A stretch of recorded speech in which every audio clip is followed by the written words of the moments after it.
August will go down as one of the best months for indies, so let's begin with 30XX, a roguelike platformer that sure is inspired by Mega Man and is a sequel to the similar 20XX, but with a beautiful pixel art style as compared to the hand-drawn look of the earlier game.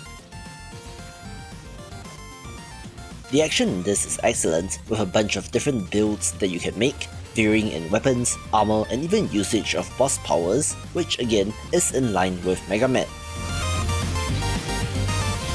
However, the procedural generation of a roguelite means that this will be infinitely replayable, so there's value for money, and it's a pretty good one of these. A surprise entry that you're probably not aware of is Dwarves, Glory, Death and Loot, an auto-battler title in which you're recruiting dwarves and arming them and then sending them into battle against filthy orcs. It's an auto-battler game, so it's pretty much set and forget, but in line with a number of recent titles in this space, it's a worthy addition, and despite it being in early access, seems pretty complete in terms of the core game, with more items, modes and other features to be added.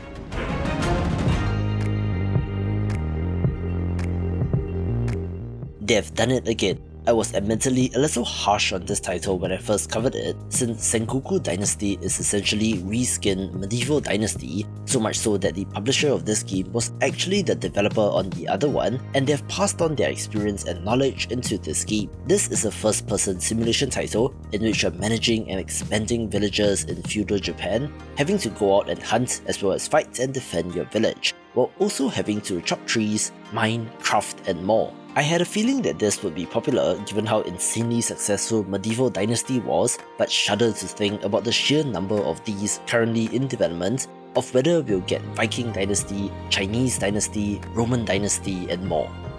Meet Chris, the last man on Earth. Help him set up the coziest survivor camp.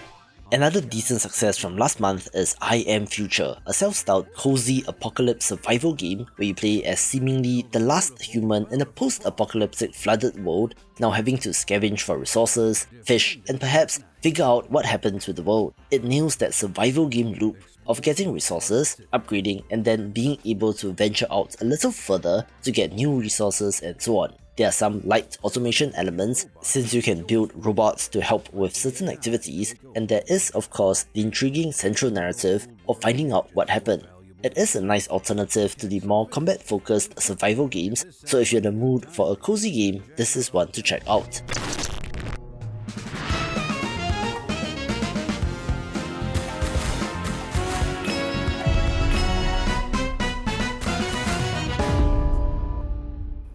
I have to say, this next title is one of the more interesting games in how it mixes genres, since Affogato is one part cafe management sim, one part visual novel, think Valhalla or Coffee Talk, and one part reverse tower defense game, which is itself unique since you don't see many of these in lieu of the regular tower defense titles.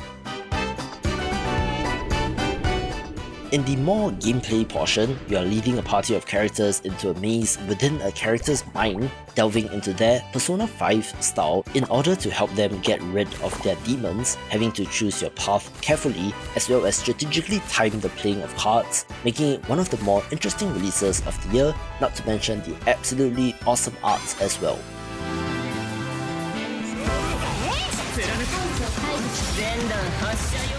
Surprise! Here's a little section on bigger games that don't quite fit in the indie game category but are still great, including BlazBlue Entropy Effect, a flashy roguelike platformer starring the characters from the iconic fighting game series, and I think that it's kind of genius for them to do this since the IP is valuable and introduces it to a new audience outside of fighting games, so perhaps we'll see similar cross-genre forays soon. The Chinese martial arts theme The Matchless Kungfu is an impressive open-world sandbox, which I did mention during Indie Gaming this week and had a feeling that it would be successful, and lo and behold, it is, with the combination of exploration, combat and even city building, and is pretty neat. You could not be around video games in August without having heard of Baldur's Gate 3, since Larian Studios have really outdone themselves, working off the foundation of the Divinity Original Sin games to create the modern party-based CRPG, filling the gap that BioWare left with the Dragon Age series seemingly in limbo, and where this game is the top-rated PC game on Metacritic for 2023 so far. The co-op puzzle platformer series Trine returns for a 5th entry titled A Clockwork Conspiracy, and yet it continues to impress since the developers have continued to find ways to make this fun, so kudos to the team and grab 2 friends to have a great time. Finally, for this section, I'll be the bearer of bittersweet news since Shadow Gambit The Cursed Crew is great, being a pirate-themed stealth action title that is similar in concept to their previous games like Shadow Tactics, Blades of the Shogun, and Desperados 3. So if you love those, it's a no-brainer, and if you have never played any of their games, this is a good one to start with, but as covered in my weekly newsletter, the developer announced that they are shutting down after about 15 years due to what seems like burnout, so Godspeed and all the best.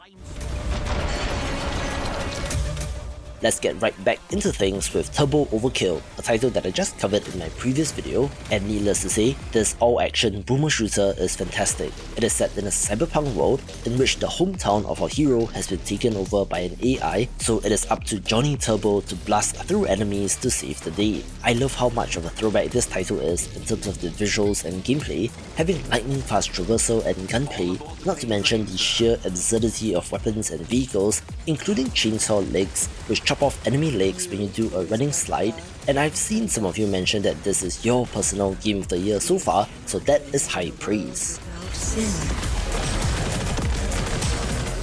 A wonderful title from a team of just 2 people is Thronefall, a minimalist, defense-based, real-time strategy game in which you build up and construct your base in the day and defend it at night. It has a little bit of a They Are Billions vibe since swarms of enemies attack you at night, but it streamlines things nicely since you primarily control your hero character, but don't be fooled, it can be strategic as well. I do think that the traditional RTS is a very difficult sell in 2023, so more minimalist or condensed versions of that do still have their appeal, plus this is at a relatively low price as well, so do give it a go.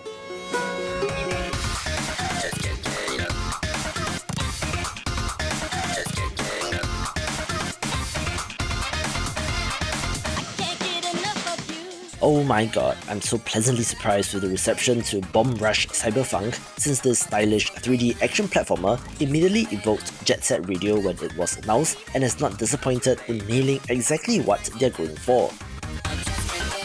It is set in a world where rival graffiti crews battle each other and police for territorial control, with sick beats and stylish trick combos being front and center in this game.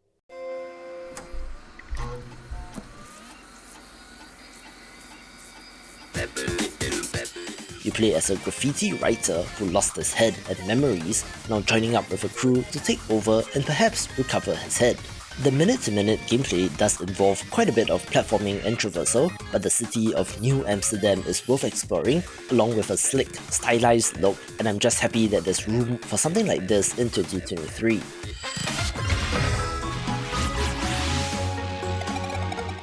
Honestly, it's a little bit of a toss-up between Sea of Stars and the #1 game on this list, since I do have to spend more time with both, but anyways, this Chrono Trigger-like JRPG from the developers of The Messenger is great and is a real throwback.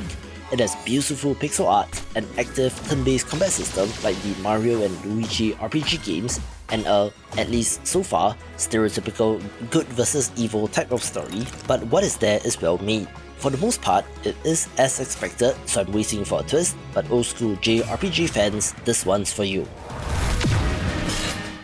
It goes without saying that the grim pixel art Metroidvania gets top billing, since Blasphemous 2 is the follow-up to an excellent game from 2019, and critically, as a sequel should, has expanded upon that game and the systems. Most importantly, there is now weapon variety, which translates into vastly different playstyles, as well as more of a Metroidvania structure as compared to the first game. It might be a case where the first game is too good as a point of comparison, where the 3 major free content updates over years have really fleshed out that package into something awesome, so the sequel, at first glance, doesn't seem to have as much meat. But I'll be waiting to see regarding post-launch support, and you can find more upcoming Metroidvanias here. Of the penitents.